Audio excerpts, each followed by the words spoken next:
పరిశుద్ధ నామంలో మీ అందరికీ వందనాలు తెలియపరుస్తున్నానండి. ఈ దినం దేవుని మాటను మనం ధ్యానం చేసుకుందాం. పరిశుద్ధ గ్రంథంలో నుండి కొలస్సీలకు రాసినటువంటి పత్రిక 3వ అధ్యాయము 2వ వచనం. పైనున్న వాటి మీదనే గాని భూ సంబంధమైన వాటి మీద మనస్సు పెట్టుకొనకుడి. హల్లెలూయా. యేసు ప్రభువారు అపవాది చేత శోధింపబడుచున్న సమయంలో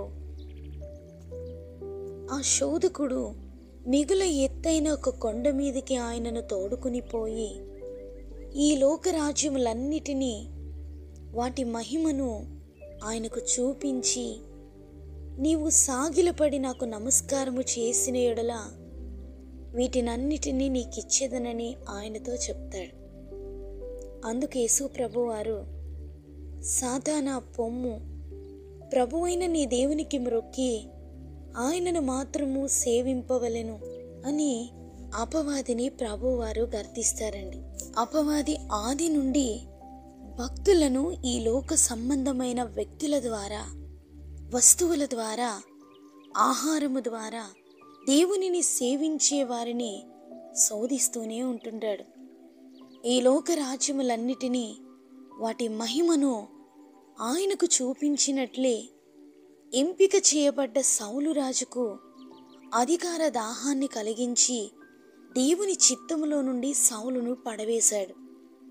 ఇశ్రాయేలీల సర్వ సమాజములో ఒక గోత్రమునకు సంబంధి అయిన ఆకానును శపితమైన కొన్ని వస్తువులను చూపించి వాటిని కోరుకునేట్టుగా ప్రేరేపించి వాటిని తీసుకునేట్టుగా ఆకానును ప్రేరేపించాడు. స్త్రీ వ్యామోహము కలిగించి ఆయన ఏర్పాటులోనున్న వ్యక్తులను వాడు పరిశుద్ధతలో నుండి పడవేసేలా అపవాది కొందరిని శోధించాడు. నశించిపోతున్న సొదోము సిరి సంపదలు కట్టడలను జ్ఞాపకంలోనికి తెచ్చి వెనుతిరిగేట్టుగా లోతు భార్యను అపవాది ఆకర్షించాడు. భూ సంబంధమైన వాటిపైన మన మనస్సుంచినట్లుగా వాటిని మన హృదయపూర్వకంగా కోరుకునేంతగా అపవాది వాటి మహిమను, వ్యక్తుల ఘనతను మనకు చూపిస్తుంటాడండి. హెబ్రీ పత్రిక 11వ అధ్యాయము 10వ వచనంలో అబ్రహాము గారు దేవుడు దేనికి శిల్పియు నిర్మాణకుడై ఉన్నాడో పునాదులు గల ఆ పట్టణము కొరకు అబ్రహాము గారు ఎదురు చూశారు అని వాక్యం సెలవిస్తుంది.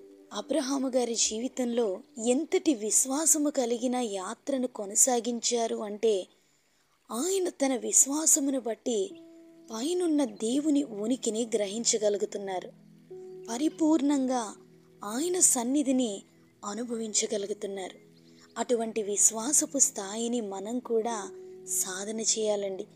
పరలోకమందు మహామహుని సింహాసనమునకు కుడిపార్శ్వమున ఆసీనుడైన క్రీస్తుని మనం విశ్వాసం ద్వారా చూడగలిగితే, అటువంటి స్థాయిలోనికి మనం చేరగలిగితే పైనున్న వాటిని వెతికే మనసు మనకు కలుగుతుంది. దేవుని యొద్దకు వచ్చి వారి పక్షమున విజ్ఞాపనము చేయుటకు నిరంతరం జీవించుచున్న క్రీస్తుని బట్టి మనం ఈ లోకంలో ఆకర్షించబడాలి.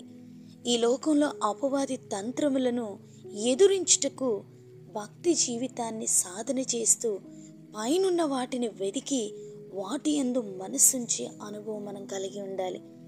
ఎందరైతే క్రీస్తును గూర్చినటువంటి లేఖన సత్యాలను ధ్యానిస్తూ గ్రహిస్తూ దేవుని కొరకు జీవించాలి అనే ఆశ కలిగి ఉంటారో కృప వారిని బలపరుస్తుంది, కృప వారిని నడిపిస్తుంది.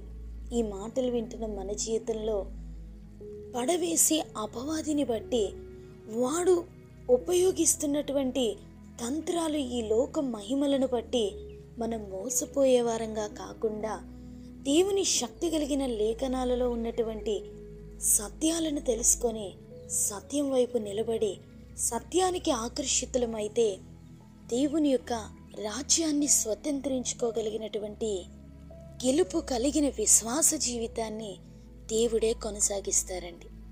ఆ దేవుని సన్నిధి మనందరికీ తోడై ఉండి మనల్ని నడిపించునుగాక. పరిశుద్ధుడైన దేవా, మా ప్రియ పరలోకపు తండ్రి, మీ ఘనమైన నామానికి వందనాలు. మరి ఒక నూతన దినములోనికి మమ్మల్ని ప్రవేశపెట్టారు. ఈ దినమంతయు మీ సన్నిధిని మాకు తోడుగా ఉంచండి. ఎందరైతే ఈ మాటలు వింటున్నారో వారందరినీ కూడా మీరు బలపరచండి. పైనున్న వాటిపైన మనస్సుంచున్నట్లుగా ప్రతి విషయంలోనూ మమ్మను మేము సరి చేసుకొని ముందుకు నడిపించుకొనుటకు తగినటువంటి దైవికమైన ప్రత్యక్షత, వాక్య సత్యాలను మీరు మాకు బయలుపరచండి. ఈ లోకంలో నశించిపోయే వాటిపైన మనస్సుంచుక అపవాది తంత్రాలను ఎదిరించుటకు తగినటువంటి ప్రార్థన శక్తిని మాకు దయచేయమని, ఈ దినమంతయు అపవాదికి ఓటమి మీకు విజయము కలుగునట్లుగా మా ప్రవర్తన అంతటిని మీ హస్తాలకు అప్పగించుకుంటూ ఘనత, మహిమ, ప్రభావాలు మీకే చెల్లించుకుంటూ నజరేయుడైన యేసు శక్తి కలిగిన నామములో అడిగి వేడుకొంచున్నాము తండ్రి. ఆమేన్.